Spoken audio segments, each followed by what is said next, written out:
వాళ్ళు సుముఖంగా ఉన్నట్టుగా వారు చెప్పారు. ఈ యొక్క 2 రోజుల పర్యటన ప్రీమియర్ ఇక్కడ ఉంటున్నారు. మరొకసారి వాళ్ళ యొక్క డెలిగేషన్ని ఎవరెవరైతే ఇన్వెస్ట్ చేయాలని ఆంధ్రప్రదేశ్లో అనుకుంటున్నారో వాళ్ళందరినీ కూడా ఆంధ్రప్రదేశ్కి రమ్మని ఆహ్వానించడం జరిగింది.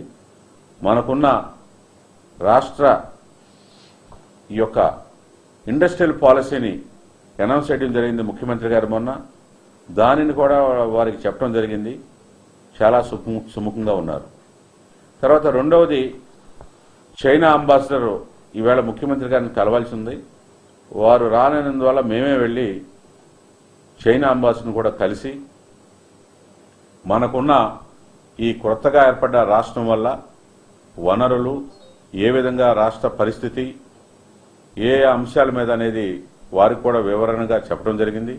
ఇప్పటిదాకా ఆంధ్ర రాష్ట్రానికి నేను రాలేదు, తప్పకుండా వస్తానని కూడా వారు చెప్పడం జరిగింది.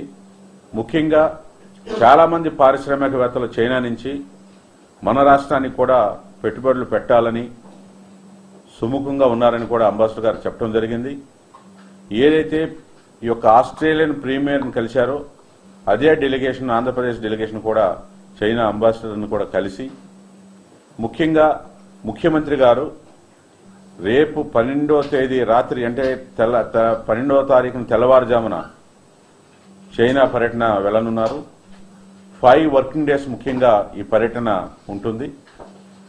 ఈ యొక్క పర్యటన మీద కూడా వారికి చైనా అంబాసిడర్ కూడా వారి సహకారం కావాలని కూడా మేము కోరటం జరిగింది.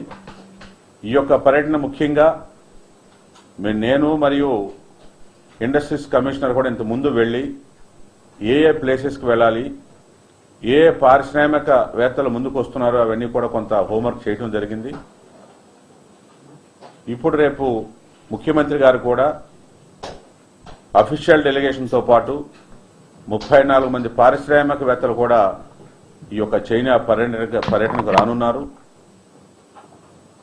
రాష్ట్ర ప్రజలందరూ కూడా తెలుసు, రాష్ట్ర విభజన జరిగిన తర్వాత లోటు బడ్జెట్ ఉన్నప్పటికీ ఈ లోటు బడ్జెట్ని కేంద్ర సహాయం తీసుకుంటంతో పాటు మన కాళ్ల మీద మనం నిలబడాలి. కాబట్టి పారిశ్రామిక అభివృద్ధి ఎట్టి పరిస్థితిలో జరగాలని ముఖ్యమంత్రి గారు ఉన్నారు. కాబట్టి సింగపూర్ వెళ్ళినా, జపాన్ వెళ్ళినా, దావోస్ వెళ్ళినా, రేపు మరి ఈ యొక్క చైనా పర్యటన కూడా అందులో భాగంగా వెళుతున్నాం. చాలామంది ఈ యొక్క ఆంధ్రప్రదేశ్లో మనకున్న వనరులను ఎక్కడెక్కడ ఉన్నాయో అవన్నీ కూడా వాళ్ళకు వివరించిన తర్వాత చాలా ఎక్కువ మంది కూడా రావటానికి సుముఖంగా ఉన్నారు. మొట్టమొదటగా బీజింగ్ వెళ్ళటం జరుగుతుంది.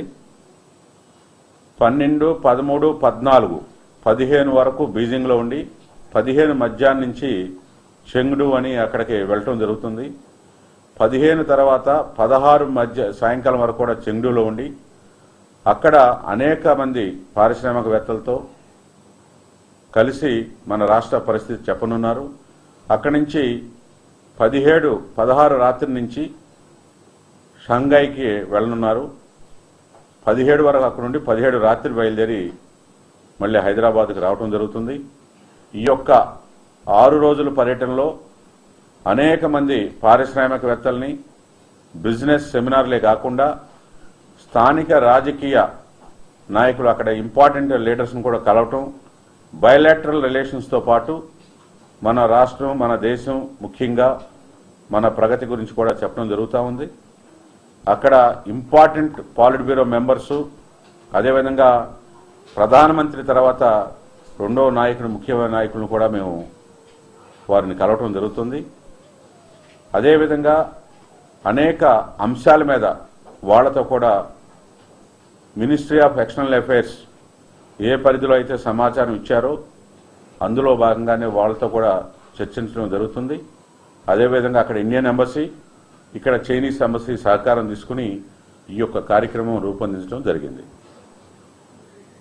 సో ఇంకా మీకు ఏమన్నా సందేహాలు? టార్గెట్ అంటే చాలా మంది ఎంఓయూలు సంతకాలు పెట్టాలని